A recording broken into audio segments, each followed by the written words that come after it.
Subscribe sekarang channel YouTube Novelas Kadina. Bab Gratis. 6056. Pavel menghilang sehingga beberapa manajer keluargaan menghubunginya karena mereka tidak dapat menemukan Pavel. Saat dia mengetahui Pavel hilang, dia menduga Pavel seharusnya sudah mati. Namun, dia tidak menunggu pesan yang jelas. Sekarang setelah dia mendapat konfirmasi dari Charlie, dia merasakan perasaan campur aduk. Namun, pada akhirnya, ada rasa lega. Jadi dia bertanya pada Charlie, "Charlie, kamu seharusnya sudah tahu sejak lama bahwa Pavel adalah anggota Warriors Den, kan?" "Benar." Charlie mengangguk dan berkata dengan jujur, "Aku sudah menduga sebelumnya kalau dia pasti anggota Warriors Den. Dia adalah seorang sarjana, tetapi belum ada bukti langsung. Namun, ketika saya pergi ke New York kali ini, saya secara tidak sengaja menemukan bahwa dia diam-diam telah bergabung dengan seorang bangsawan dari Warriors Den untuk mendapatkan si Fang Bao Zhuang. Jadi saya mencari kesempatan untuk menghadapi keduanya." Setelah itu, dia berkata kepada Tece sambil meminta maaf. "Bibi, kejadian itu terjadi tiba-tiba dan aku tidak sempat meminta petunjuk Bibi. Maafkan aku."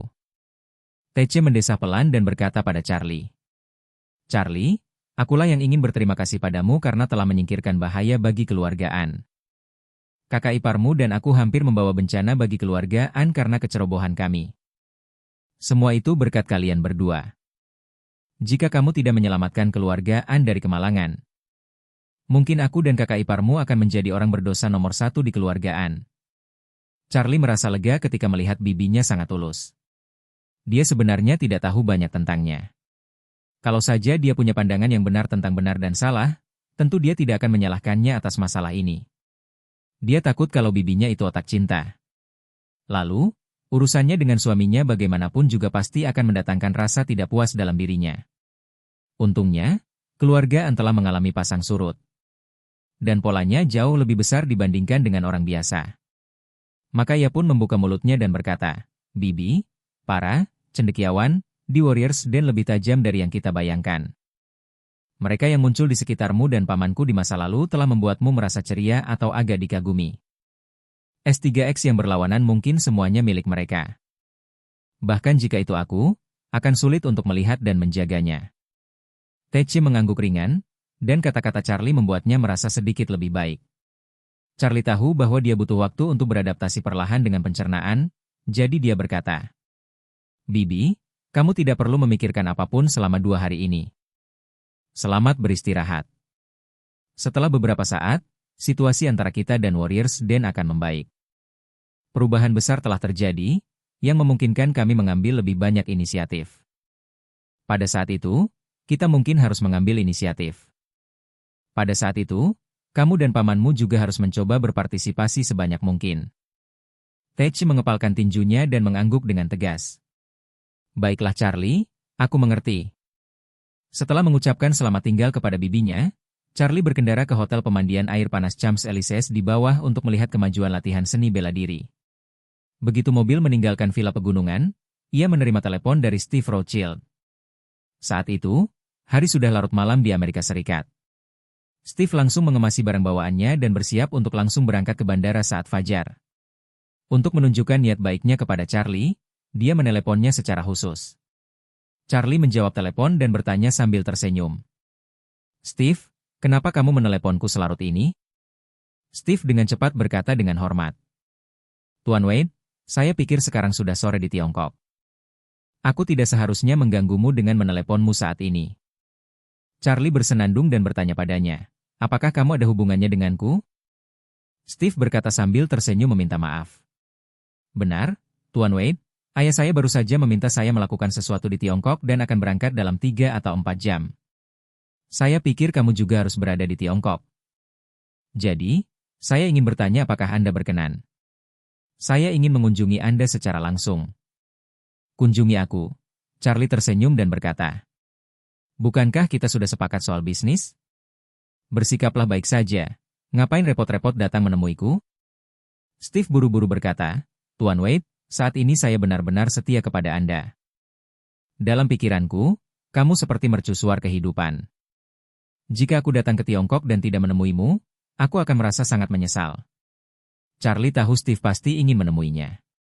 Dia melihat situasi tersebut, berharap mendapatkan waktu untuk dirinya sendiri. Suatu titik waktu mengenai berapa lama ayahnya bisa hidup. Meskipun Charlie tidak benar-benar ingin melihatnya, dia masih orang kedua yang memegang komando di keluarga Rothschild. Jadi tidak apa-apa untuk selalu menekannya dengan berbagai cara. Dia datang untuk memberi penghormatan kepadanya secara langsung. Jika dia tidak melihatnya sekarang, dia takut diserang. Jika orang ini berpikir bahwa dia tidak mempunyai harapan untuk sukses dalam hidup ini dan benar-benar hancur, bukankah dia akan kehilangan nilai dalam memanfaatkannya? Maka, katanya, karena Anda datang dari jauh, saya, tuan rumah, tentu ingin menyampaikan rasa terima kasih saya. Beritahukan tujuan Anda di Tiongkok kali ini dan waktu yang nyaman bagi Anda, dan saya akan mengaturnya. Steve mendengar ini, dia tiba-tiba menjadi bersemangat dan berkata cepat. Tuan Wade, saya akan pergi ke Auros Hill, tapi ini tidak penting. Tolong beritahu aku kotamu. Setelah aku tiba di Auros Hill, tugas pertamaku adalah menemuimu, sisanya nanti saja. Charlie berkata dengan rasa ingin tahu. Kau bilang Auros Hill? Ya. Kata Steve, ayahku memintaku pergi ke Auros Hill untuk urusan bisnis. Jika aku tidak terbang ke Auros Hill sebagai pemberhentian pertamaku, aku khawatir itu akan menyakitinya. Tapi jangan khawatir, beri aku alamatnya saja, dan aku akan datang menemuimu setelah aku mendarat di sana. Charlie tersenyum dan berkata, kebetulan sekali. Aku di Auros Hill. Saat kau tiba, aku akan mengurusmu. Bab 6057. Steve tentu saja merasa tersanjung saat mendengar Charlie akan menjaganya. Dia mengucapkan terima kasih berulang kali. Tuan Wade, Anda punya banyak hal yang harus dilakukan dan masih bisa meluangkan waktu untuk menemui saya. Terima kasih banyak. Charlie tersenyum dan berkata, di antara teman-teman, kamu tidak perlu bersikap begitu sopan. Kapan kamu berharap mendarat di Astcliff? Steve berpikir sejenak dan berkata dengan hormat, kembali ke Tuan Wade. Saya akan berangkat dalam beberapa jam. Penerbangan akan memakan waktu sekitar 15 jam dan saya akan mendarat di Auros Hill. Besok pagi sekitar pukul 10 waktu setempat. Charlie berkata, ayo kita lakukan. Aku akan mengadakan perjamuan besok siang di Classic Mansion paling terkenal di Auros Hill. Restoran ini sangat terkenal, dan anak buahku pasti bisa menemukan tempat. Kamu bisa datang saja ketika waktunya tiba. Meskipun keluarga Rothschild tidak memiliki tenaga kerja di Auros Hill, kantor pusat mereka di Tiongkok Raya berada di Astcliff. Ini memiliki level yang sangat tinggi dan banyak tenaga kerja. Jadi Steve telah memberitahu staf administrasi di sana yang akan mengatur personel dan kendaraan terlebih dahulu untuk melayaninya di Auros Hill. Kebetulan waktu pendaratannya relatif dekat dengan waktu makan siang. Itu adalah pengaturan yang sangat masuk akal untuk pergi langsung menemui Charlie untuk makan. Steve menganggap itu adalah kesepakatan yang sangat masuk akal, jadi dia berkata dengan riang. Baiklah, Tuan Wade, saya akan keluar kalau begitu. Ketika aku sampai di bandara, aku akan langsung datang ke Classic Mansion. Charlie tersenyum dan berkata, baiklah, kalau begitu kita akan bertemu besok. Steve berkata dengan penuh perhatian, baiklah, Tuan Wade, sampai jumpa besok. Setelah menutup telepon, Steve sangat gembira. Dia awalnya berpikir bahwa Charlie bahkan tidak akan setuju untuk menemuinya. Namun dia tidak menyangka akan mentraktirnya makan malam. Ini jelas merupakan sinyal bersahabat. Tampaknya perjalanannya ke Cina kali ini diawali dengan sangat baik. Jika semuanya berjalan lancar, akan lebih sempurna lagi jika dia dapat menyelesaikan tugas yang diberikan oleh orang tua itu dan membawa kedua ayah dan anak Hogwarts itu kembali ke New York. Istrinya sedang menyiapkan barang bawaannya yang sederhana. Melihat dia menyelesaikan panggilan teleponnya, dia dengan cepat bertanya dengan suara rendah. Suamiku, si brengsek bernama Wade itu ingin mentraktirmu makan malam? Steve terkejut dan melotot padanya.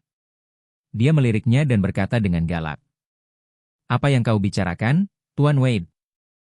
Istrinya berkata dengan nada menghina. Apa yang kamu lakukan? Bajingan itu merusak perbuatan baikmu. Dan kau masih melindunginya? Apa kau menderita sindrom Stockholm? Steve merendahkan suaranya dan berkata, kau tidak tahu apa-apa. Tangan dan mata Tuan Wade sungguh menakjubkan, dan dia sangat cakap. Kamu dan aku tidak bisa bermain dengannya sama sekali. Bukankah sudah kubilang? Ada cara untuk membuat orang tua itu mati. Saya akan kembali. Saya lebih suka menyinggung presiden daripada menyinggungnya. Setelah mengatakan itu, Steve memperingatkan, jangan berpikir kamu bisa berbicara cepat di rumah. Ada beberapa hal yang sebaiknya dikatakan di rumah. Mudah untuk berbicara, tetapi Anda tidak dapat menghentikannya saat Anda keluar. Ini merupakan faktor potensial yang dapat menimbulkan masalah di masa depan. Dan kamu harus tahu kalau tembok punya telinga. Tuan Wade mungkin tidak dapat mendengar Anda ketika Anda memarahi Tuan Wade. Tapi kamu bisa menjamin bahwa orang kepercayaan lelaki tua itu akan ada di sana. Tidak ada satupun saudaraku yang bisa mendengarku. Bagaimana kalau mereka melaporkanku? Bukankah itu tamat? Ekspresi istrinya menjadi lebih takut dan malu. Dan Steve merendahkan suaranya saat ini. Kamu harus ingat, di keluarga ini, bahkan putra kita pun tidak bisa sepenuhnya dipercaya.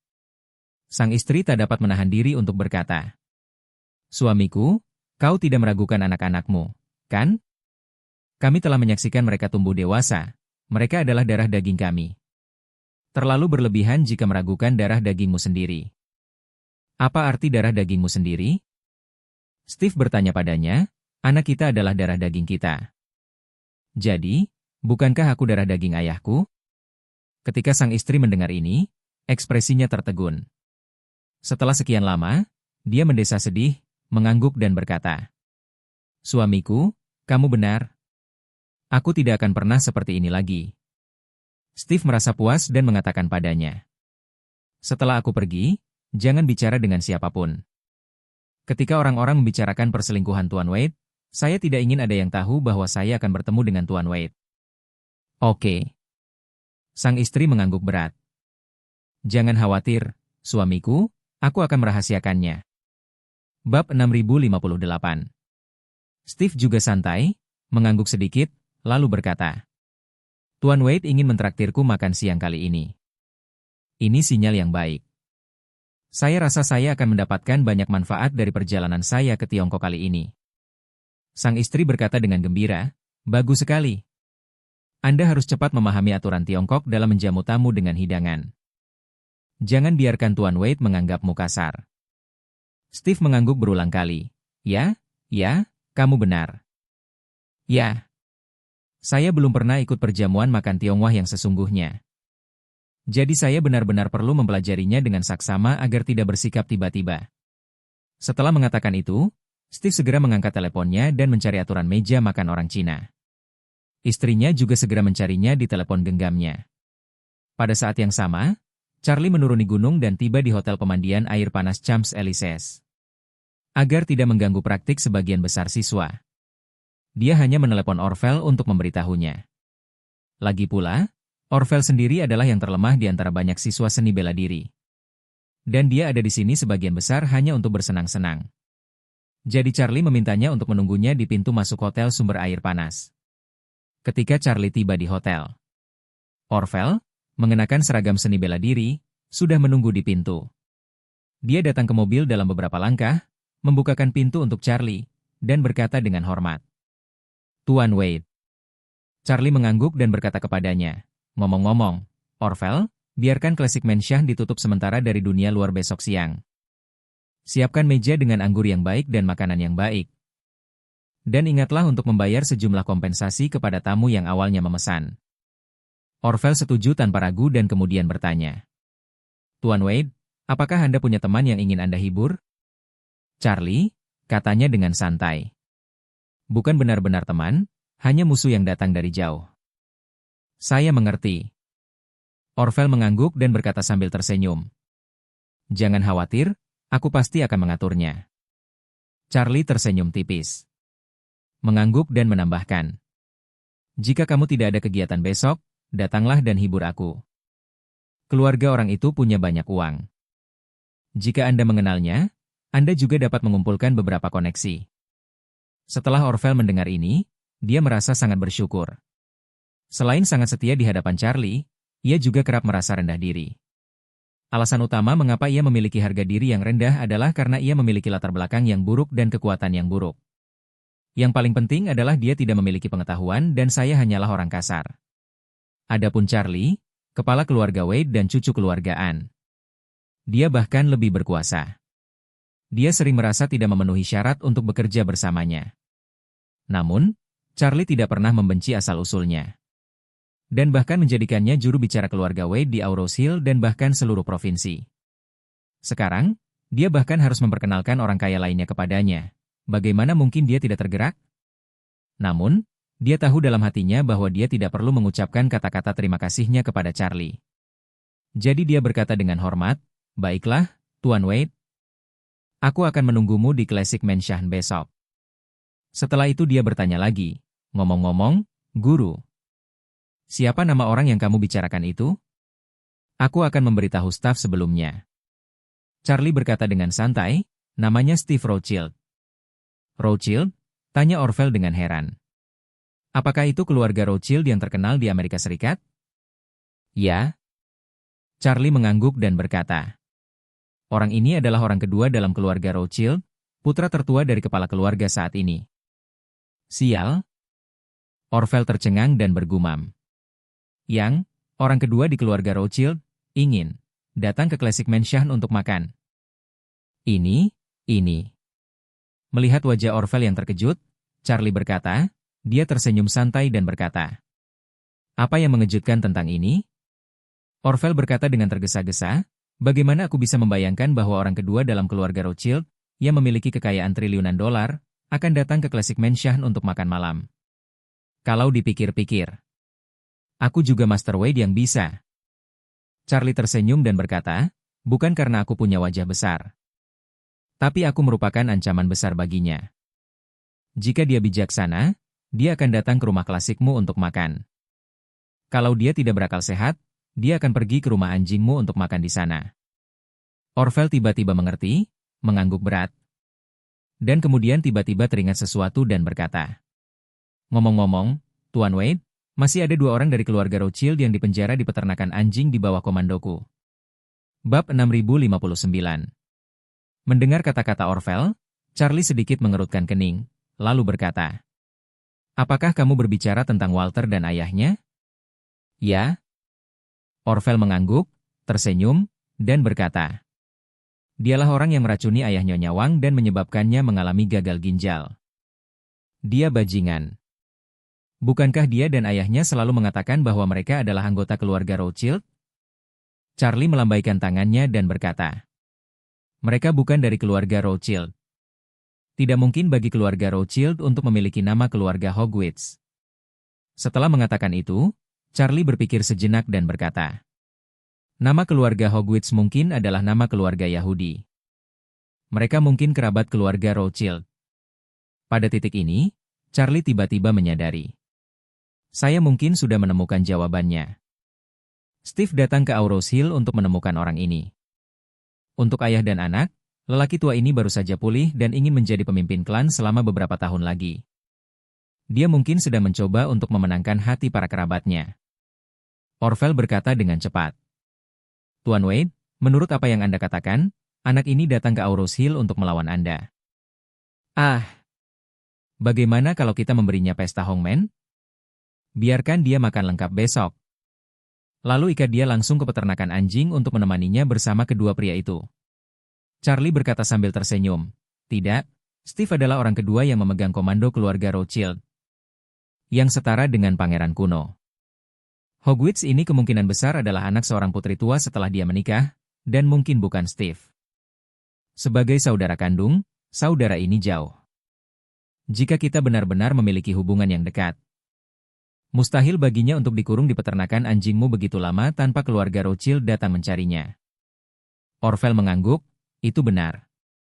Juga, setelah mengatakan itu, dia dengan cepat bertanya, "Tuan Wade, karena anak ini ada di sini untuk mencari seseorang, dia mungkin bisa menemukan kepala peternakan anjing.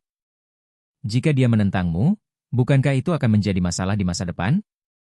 Charlie berkata sambil tersenyum, "Setiap anjing yang kamu besarkan di peternakan anjing itu penting. Sekalipun kau meminjamkan semua telurnya pada Steve, dia tidak akan berani berselisih denganku."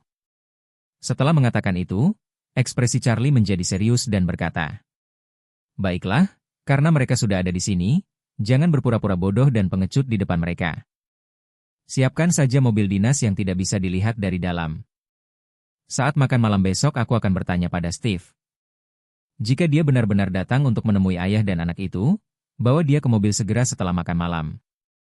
Bawa dia mengunjungi peternakan anjing, dan biarkan dia bertemu Walter dan ayahnya. Saya melihat bagaimana reaksinya. Orvel mengangguk berat tanpa berpikir. Tentu. Kendaraan komersial yang digunakan beberapa kasino bawah tanah di bawah kendali saya untuk menjemput dan mengantar tamu semuanya dari barisan belakang dan tidak bisa dilihat dari luar. Ketika saatnya tiba, saya akan meminta seseorang menyiapkan satu kendaraan. Baiklah. Charlie tersenyum sedikit dan bertanya. Apa yang sedang dilakukan Tuan Matteo? Orveldau berkata, Guru Matteo sedang mengajari semua orang seni bela diri di aula. Charlie mengangguk dan berkata padanya. Pergi dan beritahu Tuan Matteo bahwa aku akan menunggunya di kantor manajer umum. Baiklah. Kata Orvel, Tuan Wade, silakan datang ke kantor dulu. Dan aku akan segera memberitahu Tuan Hong. Desain hotel pemandian air panas Champs-Élysées ada ratusan kamar. Yang dapat menampung ribuan tamu dan ratusan karyawan.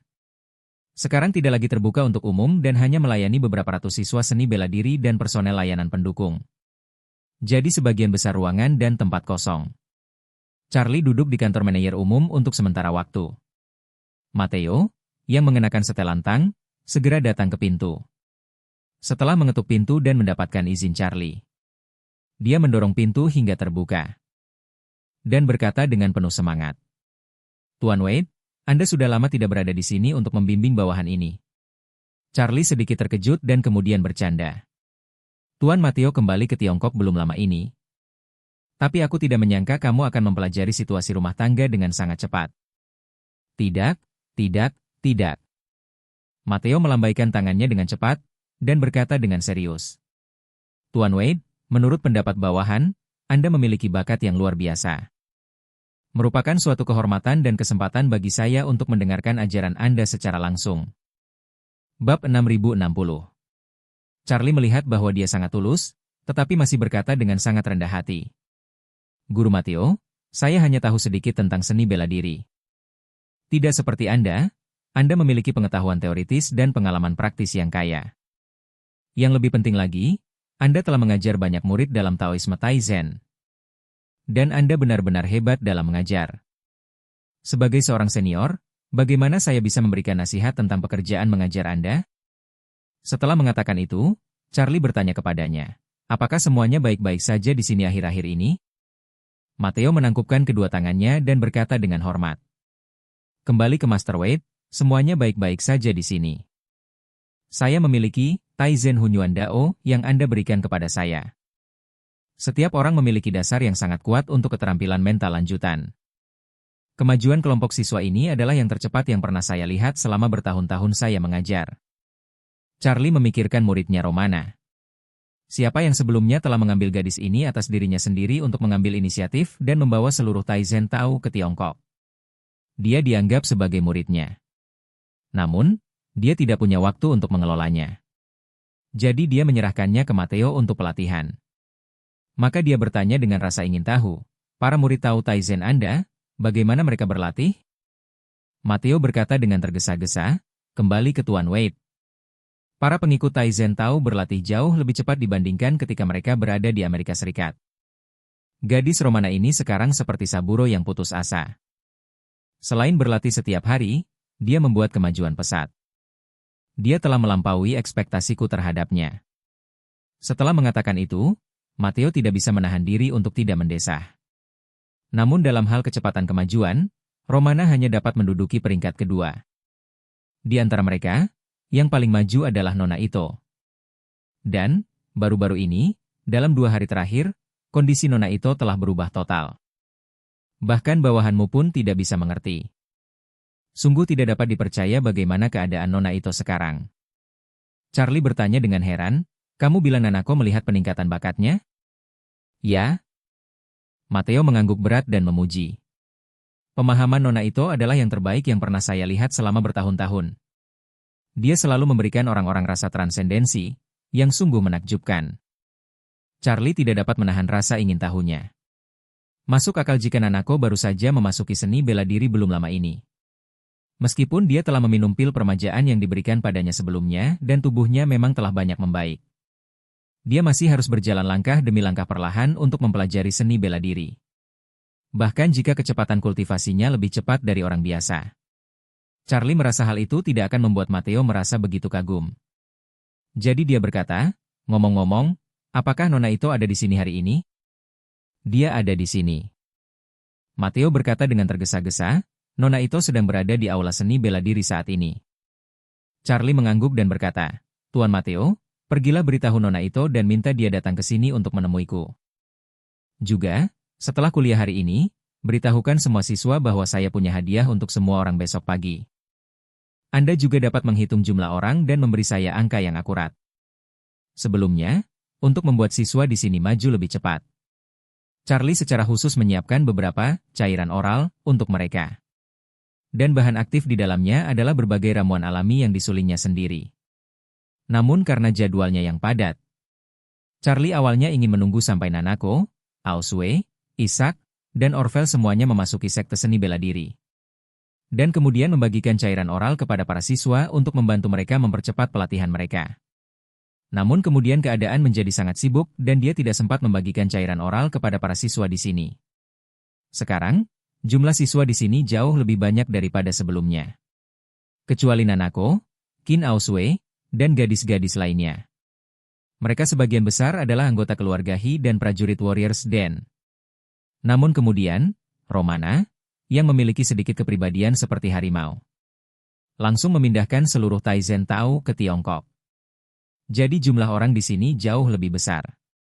Untungnya, ia memiliki sistem pengisian cairan oral sederhana di villa tingkat menengahnya di Champs-Élysées. Pasang peralatannya, dan dapat memanfaatkan waktu untuk mengisi batch lain sore ini.